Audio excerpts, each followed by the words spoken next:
আসসালামু আলাইকুম এভরিওয়ান। আজকে আমরা কথা বলবো একটা শব্দ নিয়ে,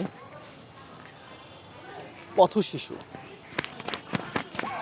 পথশিশু একটি যৌগিক শব্দ, যার দুইটি ধ্বনির মাঝে সামঞ্জস্যতা অস্বাভাবিক। তবুও শব্দটা অন্য সকল শব্দের মতো, যেসব শব্দ মনে দাগ না কাটে, যেসব শব্দ সাধারণ রয়ে যায়, সে সকল শব্দের মতোই এই পথশিশু শব্দ এবং সমস্যাটা সাধারণ রয়ে গেছে। এর জন্য দায়ী কারা, কি বা কে? সব বেলায় কি সমাজের উপর দায় চাপানো যায়? সমাজ কারা? আমরা সকলে। পথশিশু সমাজের সবচেয়ে অবহেলিত এবং সবচেয়ে গুরুত্বপূর্ণ একটি সমস্যা।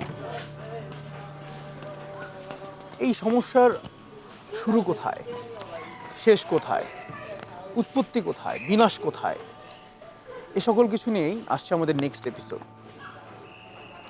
Stay tuned. Bimbocast, platform for the untold unheard stories.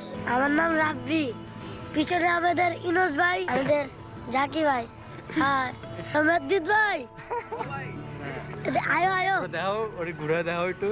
আমাদের মসজিদ ভাই, আমাদের ছবি তুলছে। আর এই যে আসি, হ্যাঁ এটা হলো 1 নম্বর আইসি, ঠিক আছে? সবাই এই যে হইলো গাট, আমার দেশের সিলেট কোম্পানিগঞ্জ, হ্যাঁ থাকি আমি। আর গাইস, আপনারা কেমন আছেন? ভালো আছেন? ভাত খাইছেন নি? সামনে একটা তমরা আছে, সরকারে তো দেয় না। আল্লাহ হাফেজ ভাইরা, আমি আজকে চলে যাব, আবার কালকে দেখা হবে। আল্লাহ হাফেজ।